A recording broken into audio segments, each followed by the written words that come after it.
All new here at 4:30, new details on the killer himself and how he talked about these murders in a series of novels that he self-published. Fox 31 digital data reporter DJ Summers searching through the first of those novels. What exactly is in his book, DJ? It's an 800-page revenge fantasy, Jeremy, and one of those revenge killings was in excruciating detail here.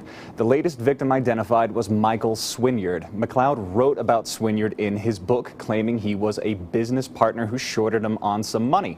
Not every detail is the same between the book and real life, but the broad strokes are. He mentions Swinyard's name and address. He talks about disguising himself as a police officer to get into the building, which he did in real life. He talks about the kind of weapons he would be carrying, where his truck would be parked. It is careful and meticulous. I talked to a forensic psychologist, Dr. Nicole Schneider, about this book and how it's unclear whether he was writing to plan the event or just to work out his feelings.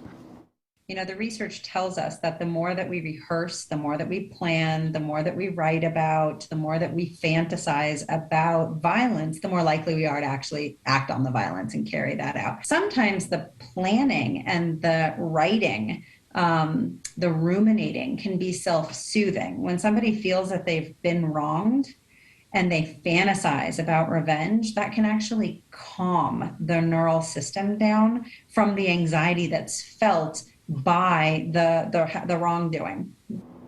Dr. Schneider said the novel itself could only be one of many clues that would have given some idea about if McCloud would or would not eventually kill. His psychiatric and family history, along with a history of violence, they would also play a huge part.